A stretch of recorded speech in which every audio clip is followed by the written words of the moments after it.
I always love to ask about mistakes, because I think the best way to learn is from others' mistakes rather than you making them yourself. Mm, Um, so I think I would ask, what are like really common mistakes to the point where sometimes we get really blindsided in like investment or generally even in life. Like it looks just like so common, like a norm or like a common thing to do that you don't even think it's a mistake or like not necessarily a mistake, but like there's a better way to do it than what actually like million people do or something like that. So I think I would definitely ask like, what is like a, a mistake that a lot of people do that if they do it properly or like if they change that small thing can make a significant difference in that journey. Yeah. Welcome to the Real Estate Mogul MD podcast. Thanks for tuning in and taking control of your financial future. This is a show where we not only motivate and inspire, we give you actionable real-world experience to help you live life by design. You'll hear journeys and stories from other physicians, investors, coaches, consultants, and entrepreneurs. And now, here's your host, Brett Riggins. Today, I'm joined by Dr. Misker Kassahun Teka, and some of you may know her as Mika, a physician, public health leader, and entrepreneur. From global healthcare equity to launching startups, Mika is on a mission to create impact while also building financial independence.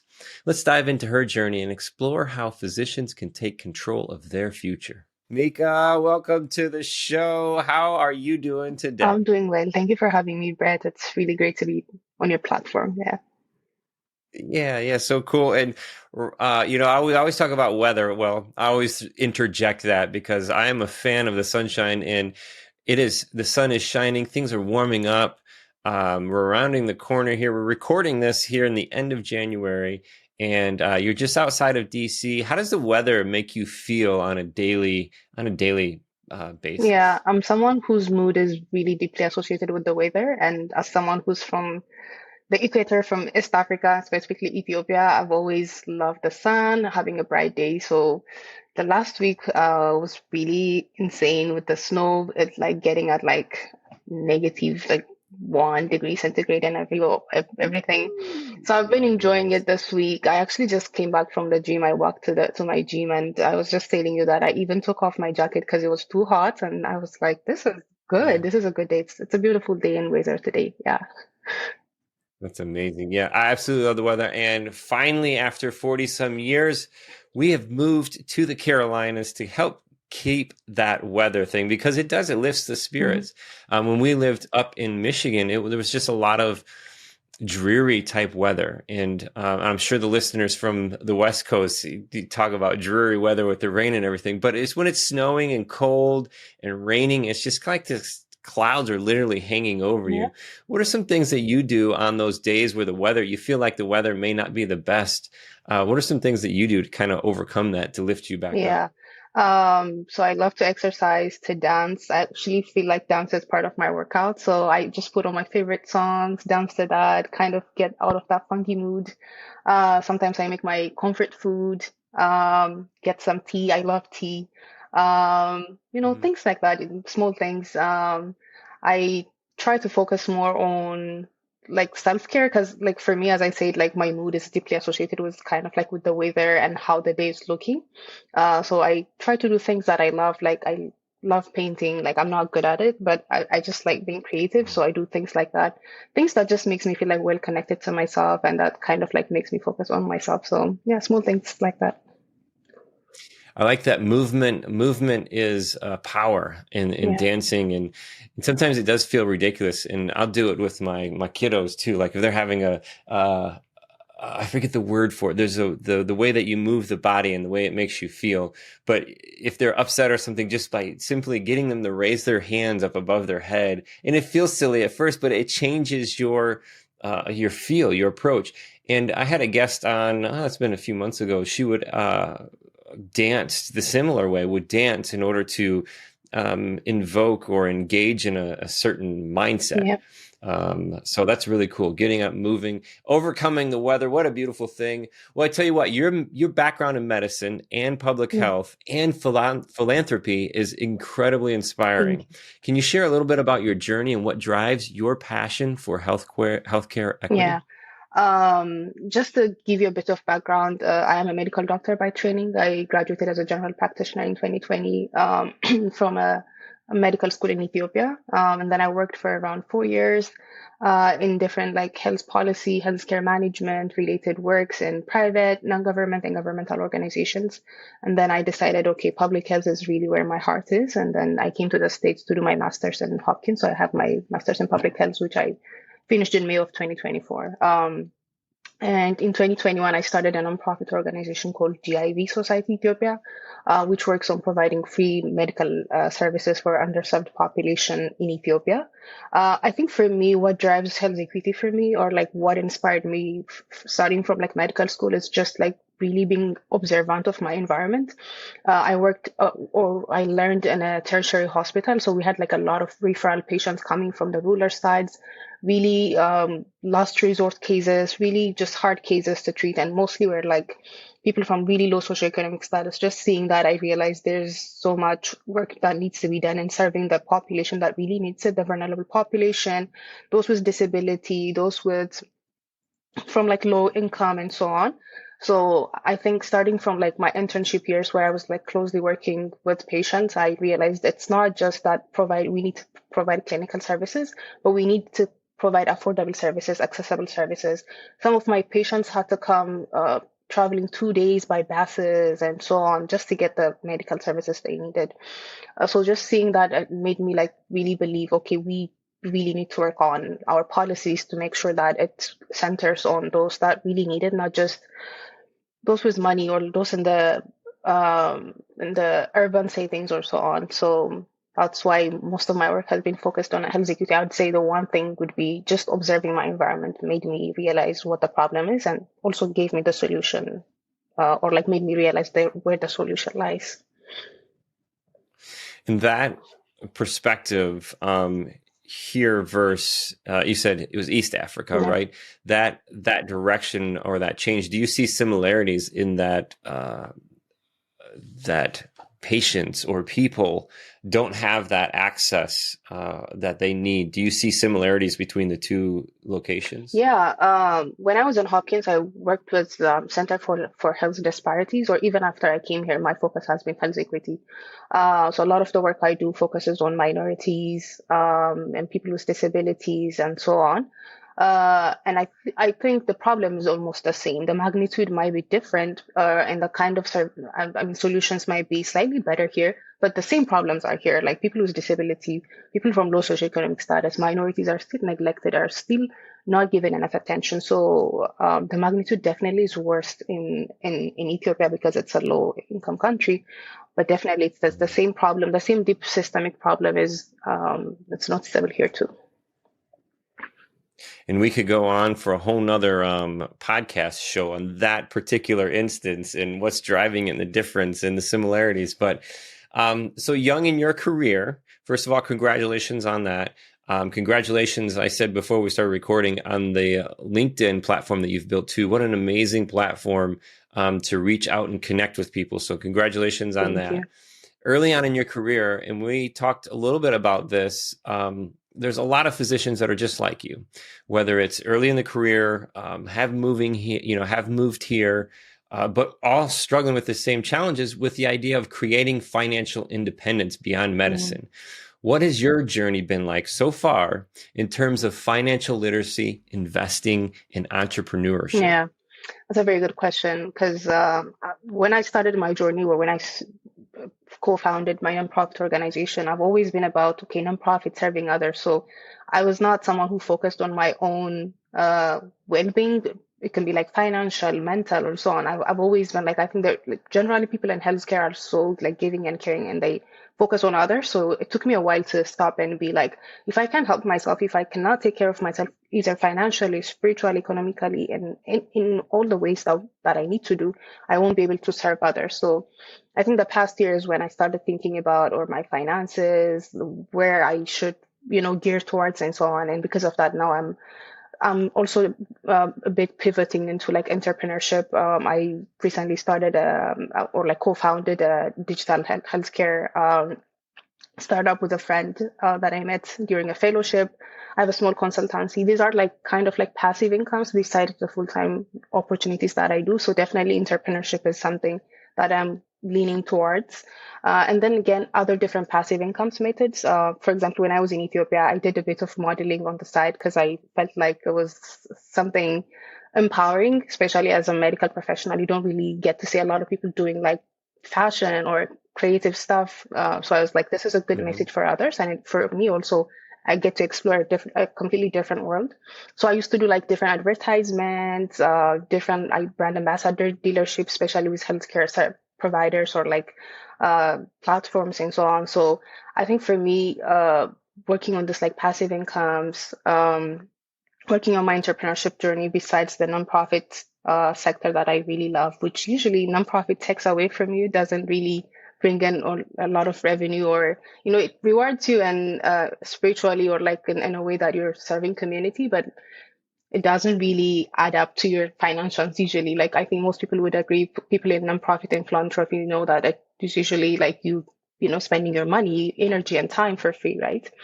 So I think for me, I'm not saying I'm completely gearing away from nonprofit, but I've started, I'd say, like from last year onward, focusing on um, realizing that I need to focus on myself to help others. I think that's the very first thing that people in healthcare, or like anyone that wants to support others or to support themselves, need to know, like you need to serve yourself to be able to serve others. So I'm still very new to this journey, and I still need to figure out a lot of things. I was telling you, I moved to the States less than 2 years ago, so this is also a completely different system and country to me. So there's a lot of moving pieces, but I think just understanding that core concept of I need to work for me, I need to focus on me, has kind of changed how I've been moving in the past few months and almost a year now. Yeah.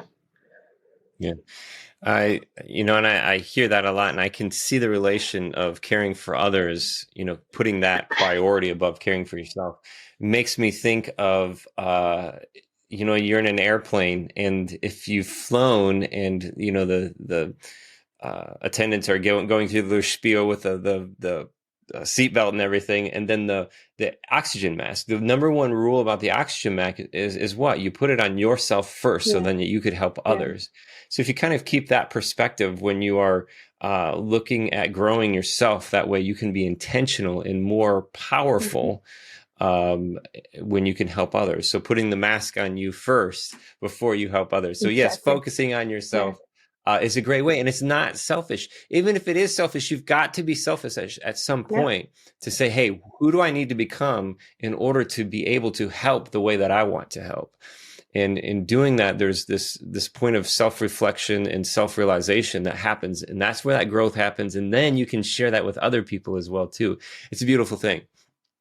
Speaking of beauty and passion, I see something on your website with a sash going around you that says uh, Miss International Ethiopia, Yeah. right? Is that wow? Congratulations! Thank you. That's pretty crazy, Thank huh? you. Yeah, I used to do a bit of pageants when I was in medical school. I actually went on three different international pageants in like 2016, 17, and 18, representing Ethiopia. At first, I purely did it just to experience something different, and I had time on my hand, and I'm someone who just doesn't sit down, always need to do something. But then I won my first pageant, and I realized this can be a very good platform for others to talk about just living your life holistically, like I was mentioning earlier. You can be a well-rounded person. You can be successful in your professional life, in your artsy or like artistic side, fashion side, so many things. Because like especially for women, and I think at least for my culture, and not just my culture, I think this is worldwide, we're usually told like, okay, you need to be focused on something. Like you can only do one thing. Either you can have a family, or either you can have a career, or you can like it's very like focus on one thing. Like you can't do it all. Or, yeah, you might not be able to do it all, but like you can explore a lot of things, and you can be successful in many different things. So it was a chance for me to kind of talk about that. And I'm also very passionate about mental health. So being in a pageant and having that title of like Miss Ethiopia and so on, you get to appear on like magazines, TV show, on TV and so on. So that was a chance for me to talk about something I'm passionate about, which was mental health at that moment, which I still am, but I've focused a bit differently these days. But yeah, that's how I got into pageants and kind of used my title to do some few projects. Yeah. That's awesome. Amazing. And how can we pivot these skills that we do have into this idea of growing, focusing on ourselves and growing towards this direction of financial freedom? And in financial freedom, it gives us the ability to do things that we want to do, not things that we have to do. And that's the passion then that we get to perform in helping others. So what are some skills or traits that you feel up to this point may be aligned best to help you grow in real estate investing? Yeah. As I was telling you when we started, I don't have a lot of knowledge about real estate, but it's something definitely down the line that I would read about and know more about.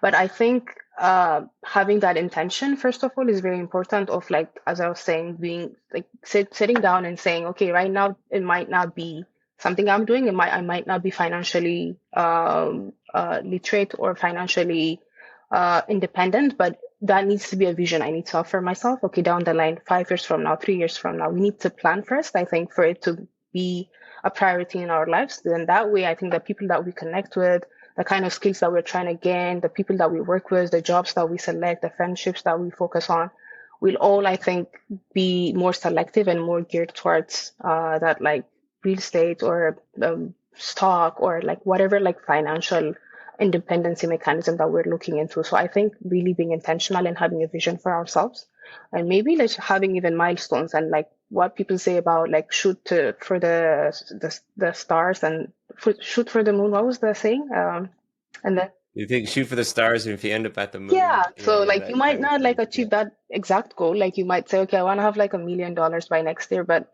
at least it's better than not saying anything and not making anything. And maybe you'll make like 1/4 of that, or like maybe 1/10 or whatever. But like have a plan, have that intentionality, and have that vision. I think that's what has worked for me. I would say, yeah.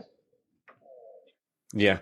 And relating that into your investing career to come, and the financial literacy to come, I think those are great pieces. The things that you were good at, that you really pushed you beyond others. You take those same things and you just pivot into other platforms.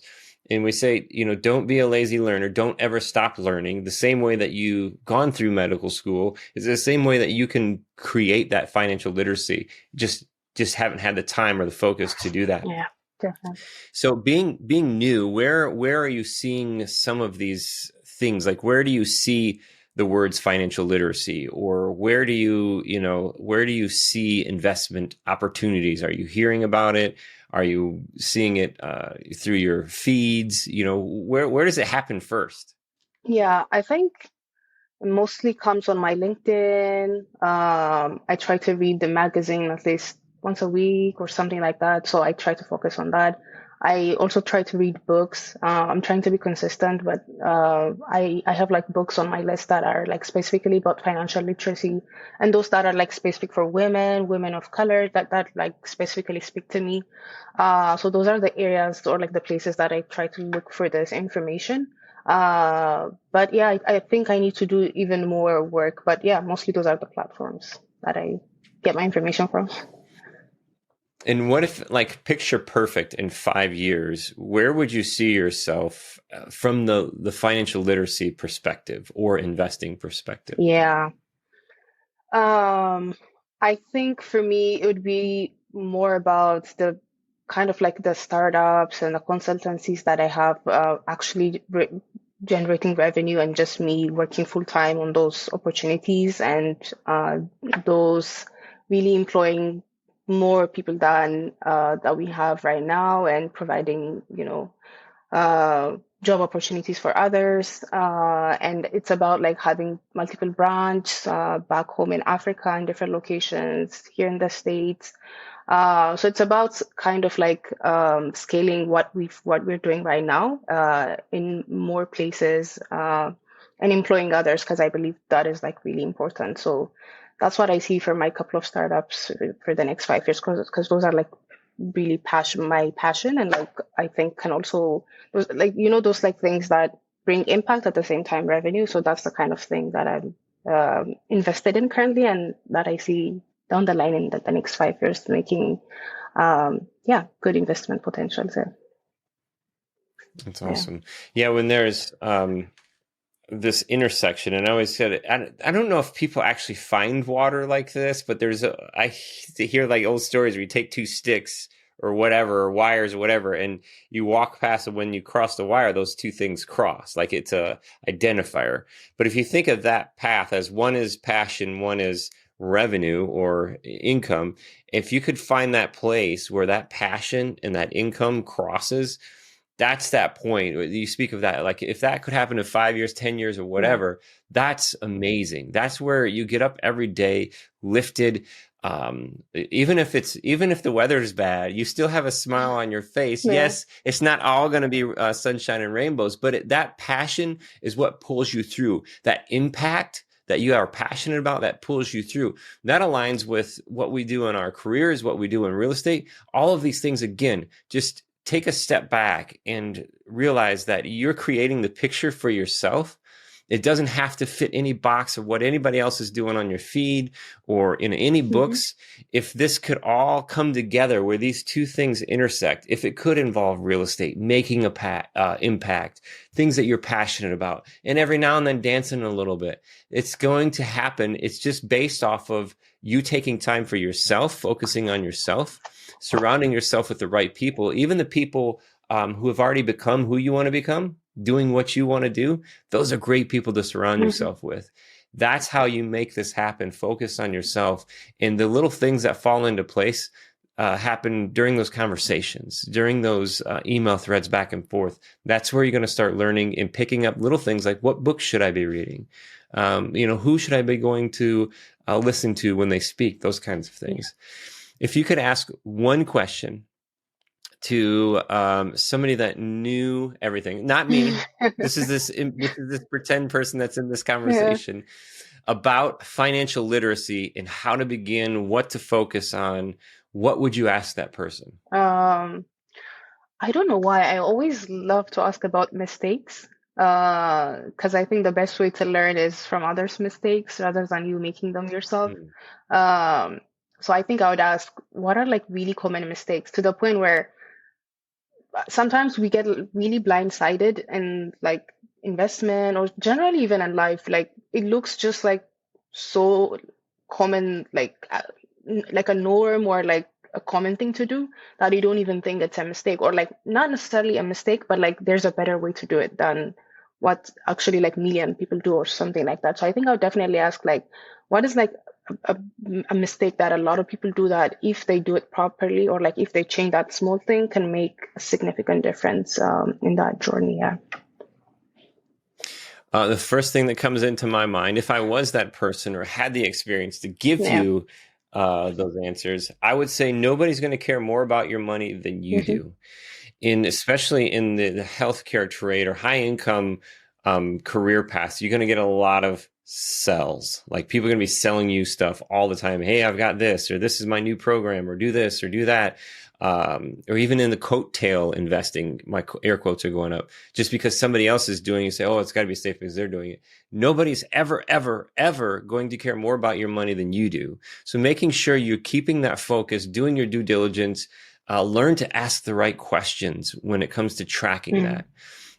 There's no such thing as passive income. It's all going to take your time and effort. Just some of those investments are more detached from your time than the others. So that's the biggest thing. Nobody's going to care more about your money than you do. Learn to ask the right questions. Failing fast is another thing that I hear from a lot of people. Given your point in your life, it's better to fail bigger now than it would be fail bigger later. So it's getting up, taking action, get over that analysis paralysis, and sticking to what you're doing, sticking to your guns, sticking to those actions, and caring about your money are big things. Surround yourself with the right people who have already become who you want to become, not what they do on Instagram or on LinkedIn or on YouTube. You know that person of what they've actually done and what they stand for, what their passions are, and the impact that they're making. I think those things alone are just a great start to kind of pick up and get running. Take action, take action, take I action. really relate to the part when you said it's better to fail now than later down the line. I'm always saying that to my younger sister, my younger friends.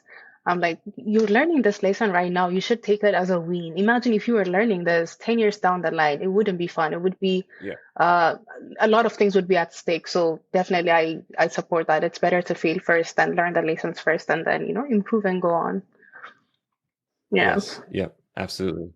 So if there was somebody here that was wise in this conversation, they may have said that, or I just made it all up. Who knows? Who knows? You're the wise person in this conversation for sure.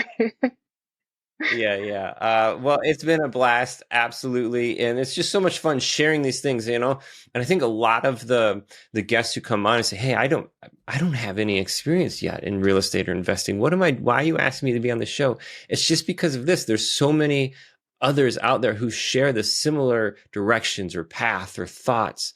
And having these types of conversations are great because, hey, it brings it out there. All it takes is just one little seed.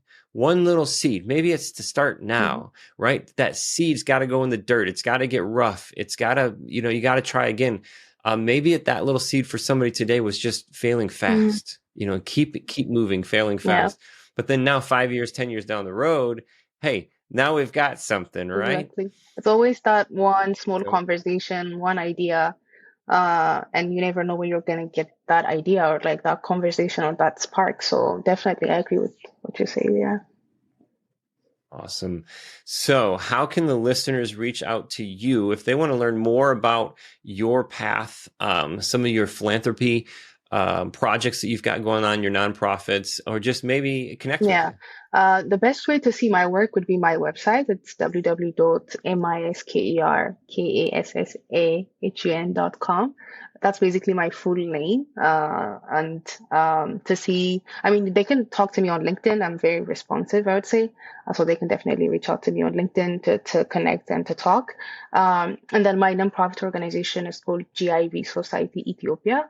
We're on LinkedIn, Facebook, Instagram, X or Twitter. So they can also check out the work we do. We have a website and everything is updated there. So definitely they can connect with us, see how they can support us or even advise us. Those are the means to reach me. Is that it? That's it? Just those few spots? No, I'm just joking. That's a lot, awesome. I think. Yeah. So much fun. Again, thank you again for your conversation today and best wishes for the nonprofits and where you're going. And the last thing I'll leave you with, Mika, is stop.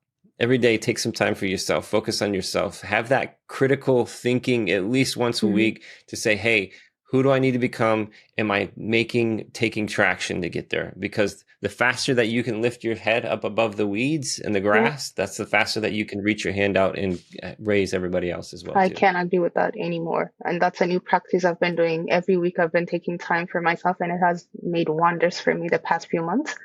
Yeah, and I definitely agree. Everyone should do it. Just stop, give themselves time, be intentional. Definitely agree with that. Yeah, thank you for that advice. Awesome. Yeah. Awesome. All right. Well, enjoy the rest of your day. Thank you. You too. Thanks again for coming. Thank you. What a fun conversation and inspiring conversation that was with Mika.